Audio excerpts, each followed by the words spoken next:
My husband John had been in a relationship with his secretary Lily for 10 years. Loving her obsessively. But I only said one sentence to him. He smashed the woman's head with an ashtray.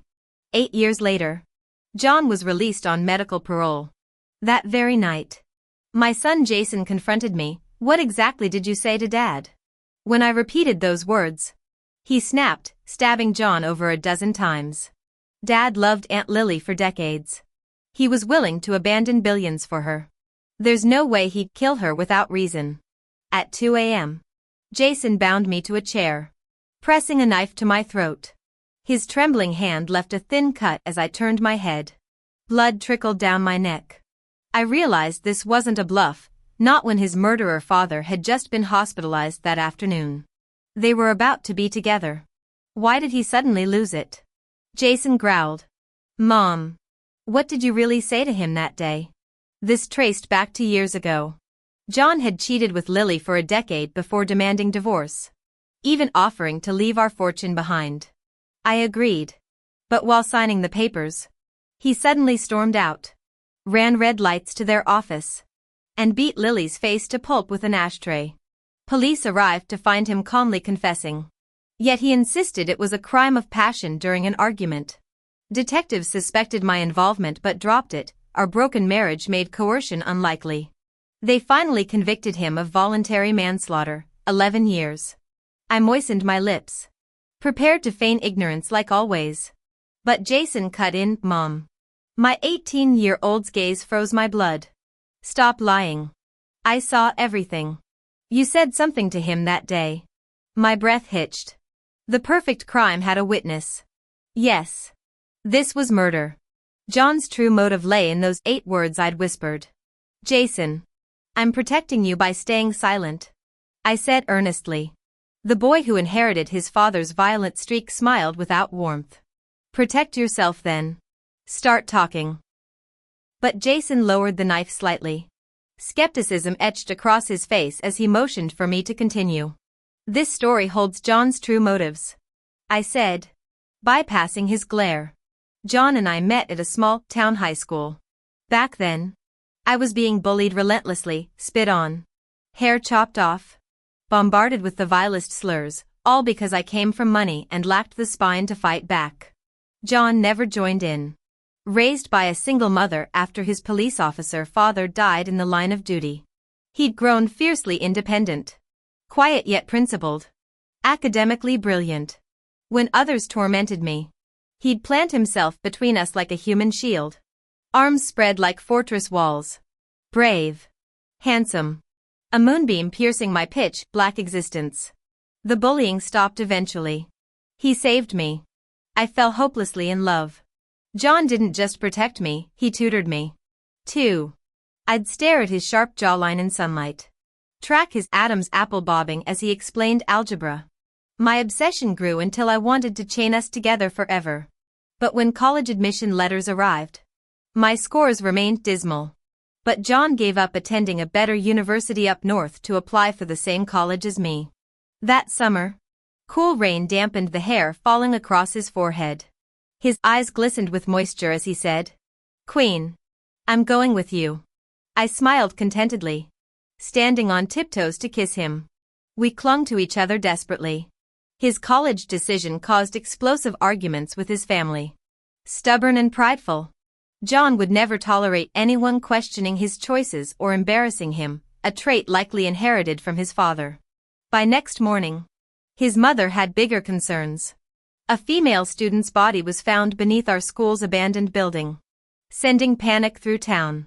When ruled suicide, the case closed abruptly. John and I dated through college, married after graduation. A year into his corporate job, restlessness took hold. He quit to start his business. I fully supported him even when swindlers stole my savings.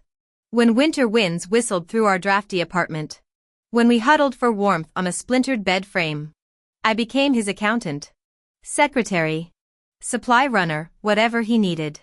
Talent met opportunity, his company skyrocketed.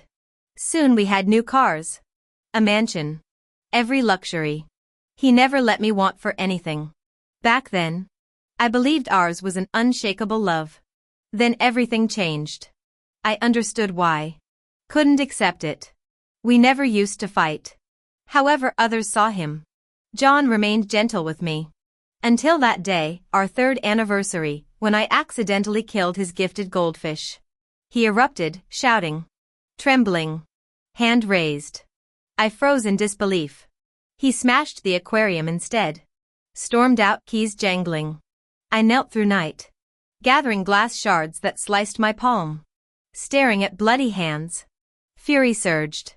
People don't change overnight. Next morning at his office. I saw her, Lily. His secretary. She met my gaze.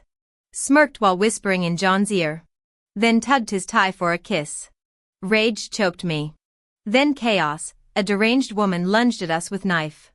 John shielded Lily. Pushed me toward the blade. 3 stab wounds later.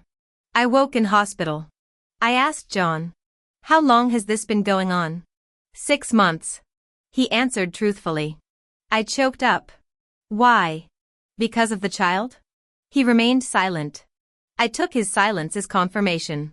Having grown up in a single-parent household, John had always yearned for a complete family.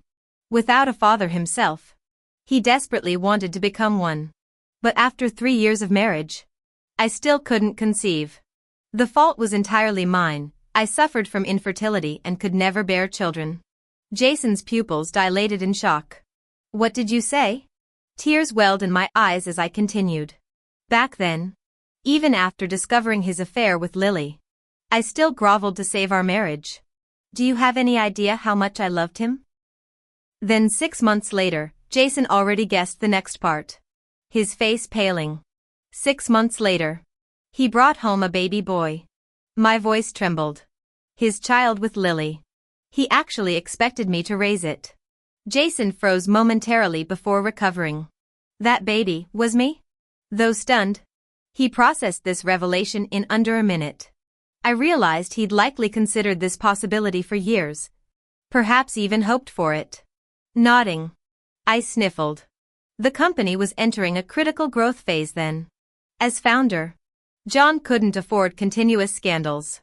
So I told him if he didn't want me exposing your origins, he'd have to kill Lily. He sneered, eyes raking over me. Instantly seeing through my flimsy lie.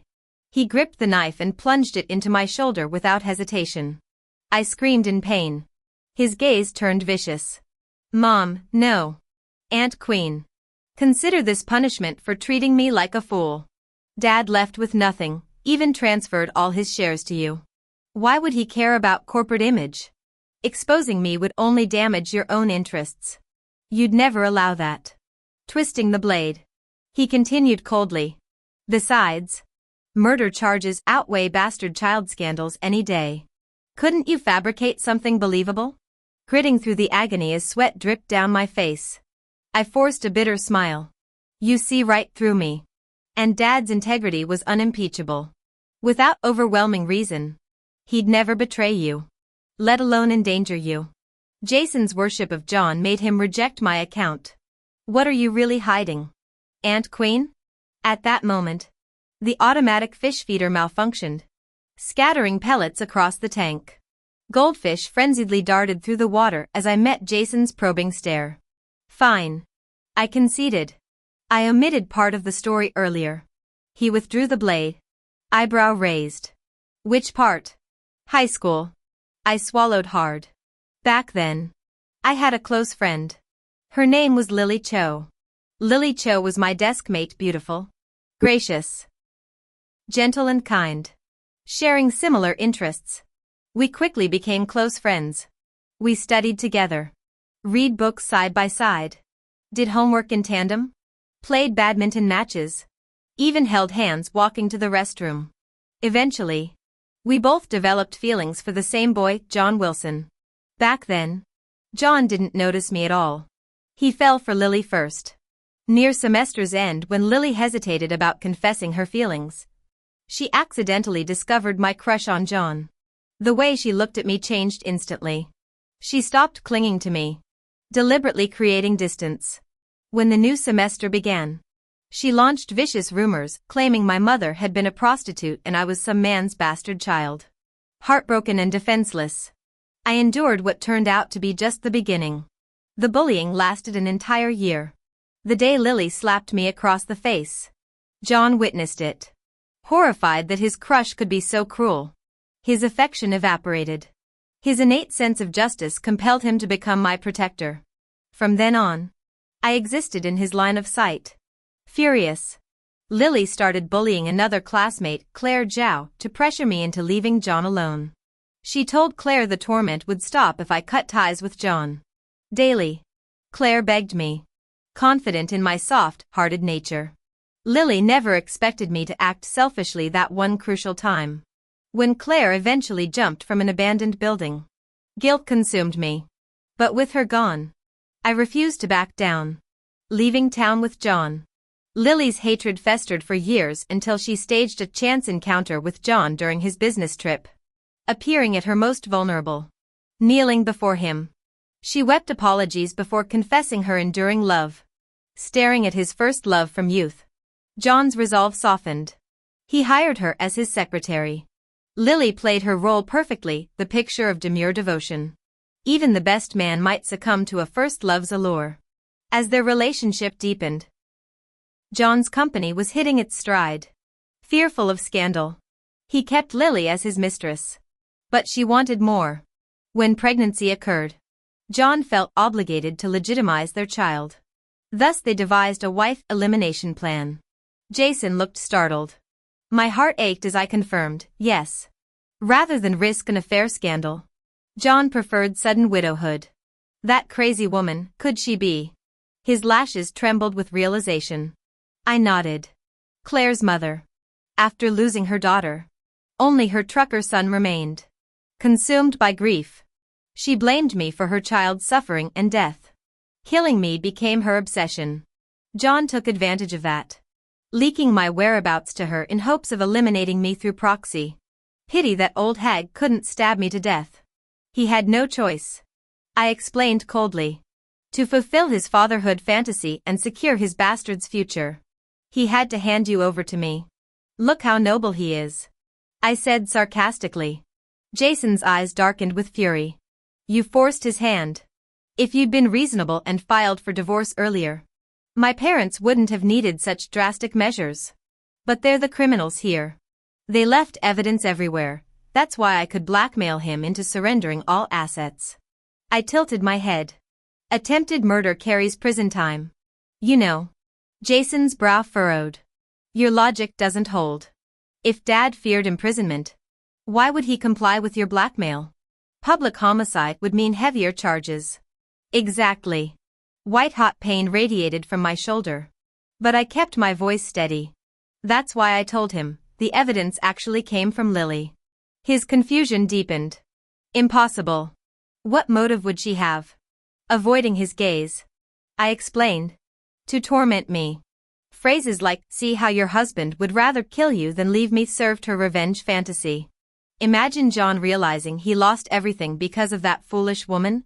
Wouldn't that drive anyone to murder? Jason narrowed his eyes, suddenly plunging the knife into my thigh. I gasped sharply. Queen, he warned, twisting the blade. Lying carries consequences. Any sane criminal would destroy incriminating evidence immediately, not deliver it to their enemy. Try again, what's her real motive? I met his stare through labored breaths. As expected, neither my suffering nor Lily's cruelty moved him. His suspicion hung thick between us. He knew me too well to believe I'd surrender truth easily. Perfect. Perhaps you should reconsider whether Lily truly lacked motive. I arched an eyebrow. Aren't you forgetting something? The knife pressed deeper as he growled. You're in no position for riddles. I waited until fresh blood soaked my pants before continuing. Claire, don't you find her suicide after graduation odd? Endured bullying for years, then chose death after liberation? Shouldn't freedom bring relief? His grip tightened on the knife hilt. She didn't jump, I whispered. Someone pushed her. On results day, my disappointment weighed heavy while Claire radiated joy. Her 600-plus score guaranteed elite university admission. Just as she was lost in her joy, Lily appeared, threatening with previously taken intimate photos. She forced Claire to an abandoned building. Later, using an apology as pretext, she lured me there. Foolishly trusting her, I only realized the trap upon arrival, too late. The deranged woman threatened Claire's life to make me kneel. Complying to save her, I endured over a dozen brutal slaps from Lily. She ground her heel into my fingers, snarling, "Who do you think you are? Why would John ever love trash like you?" At that precise moment, John himself burst in, having followed me suspiciously when he saw me heading toward the derelict structure. "Lily, let them go," he shouted heroically, like some cartoon protagonist. Startled but quick, Lily shoved me against the unguarded balcony edge. The 12th-story drop yawned beneath me. Dizziness overwhelmed me as my heart hammered wildly. "Don't!" John screamed. Seizing the distraction, Claire curled into a ball and scrambled away. Lily snapped completely, pressing me downward with suicidal recklessness. Her bloodshot eyes glared. "Playing hero. John? Fine, now you'll be the villain. Hit Claire and I'll spare Queen." Claire sobbed hysterically, crawling faster.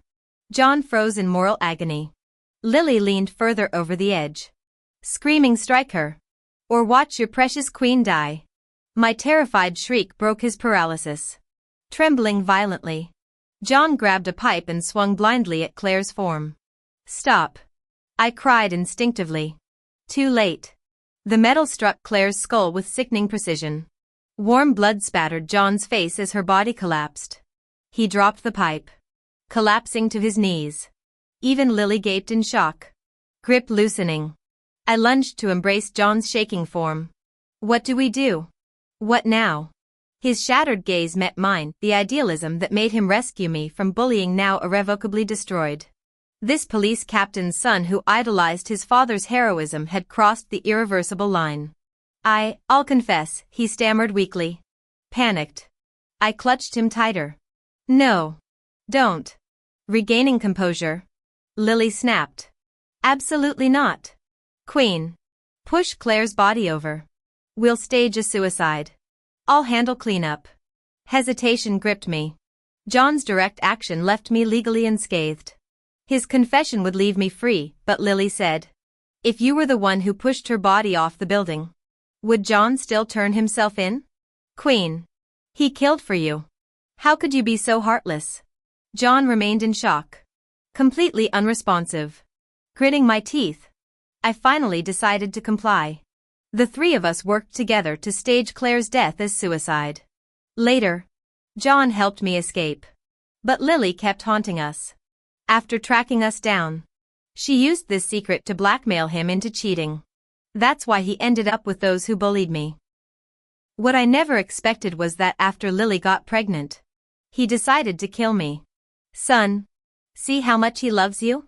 Before you were even born, he chose to abandon me for you." My voice dripped with sarcasm. Jason frowned slightly. "You're saying Dad killed before? That's absurd. Even if he disobeyed Mom, she wouldn't actually push you off a building." I nodded. "Normal people wouldn't. But has John ever been normal? Changing college applications? Murder? Was any of that truly about love?" When I moved Claire's body, his silence wasn't shock, it was compliance. His decision to kill me and stay with Lily, was that really about fatherhood? Doesn't this all feel like a performance? Lowering my voice, I continued. "You don't know John. But I do. He's no hero burdened by responsibility, just a textbook case of histrionic personality. In his fantasy, the script probably called for rescuing his lover, having a child, and living happily ever after. When I didn't fit the heroine role, he rewrote the story with Lily instead. Wake up, Jason. You, me, Lily, we're all just characters in his delusional playthings for his hero fantasies." After long contemplation, Jason coldly stated, "I don't care how he sees me. He's my father who treated me well, while you betrayed him. Enough attempts to sow discord. Queen, tell me what you said. Last chance." He yanked the knife from my thigh. grunting in pain. I countered. After all I've revealed. Haven't you guessed? The evidence Lily kept? John deliberately leaked it to me. As you said. No sane person hands weapons to enemies. But John's insane. He wanted me to stab him the moment he gave me that knife. Only then could he write his new narrative, noble father sacrificing fortune for family. What a compelling tale, everyone would praise his sacrifice. So tell me. Jason. I whispered with bleak amusement. How would you take revenge on such a man? His eyes widened with sudden realization. My vengeance began when Lily announced her pregnancy. I said. Blood-stained lips curving. John signed the divorce papers with excitement. Not grief. He thought his story was reaching its climax, the perfect family finale. That's when I smiled and told him, John. The truth is, you're the infertile one. The son. Jason. Staggered back involuntarily. His expression mirrored John's from all those years ago. No. Impossible. What proof do you have? He snarled viciously, grabbing my hair as he pressed the knife against my throat. I sneered at him before shifting my gaze to the safe beneath the aquarium. The medical reports locked in there. He was rushing to a meeting that day. Left me alone waiting for the results. Jason. My voice cracked. I loved him so much I shouldered the blame for infertility to protect his pride. But I never imagined he'd choose Lily because of this. Karma, such bitter karma. A bitter laugh escaped me as tears pooled in my eyes. The knife wound now numb. If you don't believe me, open it yourself. Jason stared at me hollowly before stumbling to the aquarium. For 8 years he'd tried cracking that safe. When the keypad resisted again, he turned to me desperately. Your birthday. I whispered. The color drained from his face. Such a simple combination. Yet he'd never dared imagine I'd use his birth date. The metallic click echoed like a death knell. As Jason pulled out the top document, his hands shook violently. The man he'd idolized. The father who'd supposedly adored him, John, had never been his biological parent. I warned you, the truth would destroy you. Blood loss made my words slur as I continued coldly. When you were fighting to clear his name. What do you think John was thinking? Planning your reunion? Or how to eliminate the bastard child threatening his legacy? Dad would never. Jason roared, the veins in his neck bulging. He could accept not being my blood. But the revelation about John shattered his entire reality. I scoffed. Your existence is John's greatest shame. That's why I scheduled emails to every major media outlet. Kill me. And the world will laugh at the mighty John, duped for decades by his mistress. Throwing away his fortune for another man's bastard. Go ahead. Jason. If you don't care about destroying John's legacy. He stood frozen for 3 heartbeats before stalking toward me. Danger radiated from his every pore as his fingers closed around my throat. Who says I can't rewrite history? He hissed before releasing me abruptly. The slam of the front door brought momentary relief. Darkness swallowed me as blood pooled on the floor. I awoke to fluorescent hospital lights and 2 detectives. Mrs. King. The older one began. What exactly did you say to Jason last night? I don't understand. He tied me up and Jason broke into County General at 3 a.m. The detective interrupted. Stabbed John 17 times before, removing organs. When we arrived, he swallowed hard. He was trying to crawl inside the abdominal cavity. Like he was searching for something. My monitor beeped erratically as I feigned shock. My God, my own son. The younger detective leaned in. His gaze scalpel sharp. Forensics found skin cells under John's fingernails. From when Jason forced his hand around the knife handle during the alterations. Almost like someone wanted us to find evidence of struggle. I met his stare unflinchingly. Let them suspect. The safe's contents had already been emailed to every news outlet at dawn.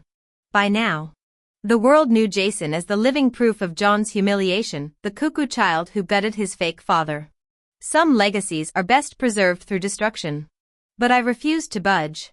Insisting I knew nothing. Just as I anticipated. Jason acted exactly like John. Stubbornly withholding his true motives. After what felt like eternity, the police finally released me. The harsh sunlight made me shield my eyes. As I left, I overheard officers discussing the case. What was he searching for inside his father's stomach? I couldn't suppress my smirk. They'd never guess. My son wasn't looking for anything. When Jason slit open John's abdomen and rummaged through his organs, pressing his face into that bloody cavity, he simply wanted to become John's biological child. The goldfish had been dead for hours when I returned home. The tank reeking of decay. See? This is why you shouldn't overfeed them, I scoffed, fishing out the bloated corpse. Months later, Jason appeared at my door looking decades older. His eyes haunted. You look terrible. I smiled. Haven't been sleeping, he murmured, voice hollow. Been wondering why you only kept Dad's medical reports. Elaborate. If you wanted to prove I'm not his biological son, why not get a paternity test? You raised me. Getting my DNA would have been easy. His bloodshot eyes pierced me. Why didn't you? I remained silent. Better question, why did Dad believe your lies without question? Rushed off to kill Lily based on zero evidence. Jason's cracked lips twisted. And why does Claire's mother blame you? Her daughter's real tormentor stood right beside you. His fingernails dug into his palms. Most confusing, why would Lily bully you? Dad loved her first. She could have had him without lifting a finger. Jason finally met my gaze. Trembling. Mom, why does everything only make sense if you're the spider weaving this entire web? I chuckled. Sweetheart. When did I ever say those things? Where's your proof? He froze. My reflection swimming in his terrified pupils. Ah. Caught at last. I'm queen king, wealthy. Respected. Envied. Yet since childhood, I've felt this hollowness. No achievement could fill it. Not until 3rd grade. When I crushed a chick in my palms. Its fragile warmth fading, that's when I first smiled. Frogs. Sparrows. Cats, their deaths soon bored me. Mammals became predictable. I drifted through years of numbness until meeting John. The human golden retriever, kind. Principled. Hopelessly in love with Lily. Now here was a challenge worth savoring. So I deliberately got close to the girl he liked, Lily Cho. I catered to Lily's interests. And our bond quickly deepened. Then I steered her into falling for John Wilson. Queen. I want to confess to him. Gentle and considerate. Lily remained confident even around the boy she liked. Exactly the outcome I wanted. The male lead. The female lead. And me, the wicked antagonist. Using my rivalry with her over John as a pretext, I spread vicious rumors and bullied her. Whenever John witnessed this, he'd spread his arms, shielding Lily behind him like some chivalrous knight. How touching. My life finally stopped being dull. John loathed me, demanding what it'd take to leave Lily alone. I batted my eyelashes, grinning, then tutor me. He froze, my grades surpassed his, leaving him nothing to teach. Still I insisted. I loved watching sunlight contour his profile. His Adam's apple bobbing as he explained problems. I relished controlling John's life. He obeyed. And I kept my promise to spare Lily, though the deal never mentioned leaving others untouched. Drawing lots. I selected Claire Zhao. Plain looking. Average grades. Timid speech, utterly unremarkable. I ordered her to harass Lily daily, keeping her away from John. No particular reason, just curious whether Lily would sacrifice romance for some ordinary classmate. Predictably, she wouldn't. See? Even heroines are selfish. During college entrance exams, I intentionally scored low. Lured Claire and Lily to an abandoned building. Forced John to beat Claire while recording evidence. But his punch missed. Startled, I released Lily to check Claire's pulse. Still breathing. Feigning horror. I shrieked, she's dead. John wanted to confess. Lily begged him not to. Naturally. I suggested Lily throw Claire off the building. John would protect her by staying silent. Trembling, Lily complied. John stood motionless. I doubled over laughing. Some righteous hero, making his sweetheart do this. Coward. Kicking John. I waved my phone, Two choices, enroll where I do. Or jail. Choose. That night. Rain dampening his bangs. John met my gaze with watery eyes. Queen. I'll go with you. Satisfied. I smiled. Controlling lives? Child's play. We began acting as lovers. Marrying with surface-level courtesy. Eventually bored. I forced him to quit his job and start a business. Then lost the funds. The greater the challenge. The sweeter the conquest. John was extremely compliant. Fulfilling every one of my demands. I figured he wanted to peacefully ride out the statute of limitations before escaping me. But would I allow that? So I tracked down Lily's contact information. I revealed the truth about Claire's death to her. Then lied that John had known all along but avoided manslaughter charges by manipulating Lily into pushing Claire. Lily fell for it completely. Believing we'd played her for a fool. Her revenge plan? Pathetically trying to steal John away to hurt me. To spice things up, I started daily fights with John. Threatening to go to the police. Terrified. He plotted to kill me. Little did he know I'd bugged his phone. Every step of his plan played out like open theater to me. I played along. Even killing our 2 goldfish theatrically. How are you different from these fish? I taunted. Both just dancing to my tune. He smashed the aquarium in rage and fled. Visiting his office was intentional theater. Either his murder attempt would expose both their crimes, dragging them to hell with me, or he'd hand me the chains to control him myself. That idiot Lily failed to stab me properly. So I demanded John surrender their child for me to raise. Raising kids well's hard work, but molding perfect little monsters? My specialty. I specialized in psychological torture. The kind that festers for decades. Under my guidance, Jason became a sullen shadow. I conditioned him to expect 2 lies before any truth. By his 10th birthday, John finally broke, begging for divorce even at financial ruin. I smiled while signing the papers. John, the infertility issue was always yours. He froze, instinctively believing me. He knew my cruelty firsthand. Yet he couldn't process Lily's apparent betrayal. How dare she pretend to love him?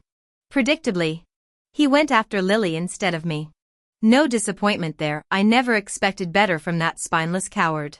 From that day, I awaited Jason's retaliation. The DNA test surprise? Lily had actually borne John's child instead of some random bastard.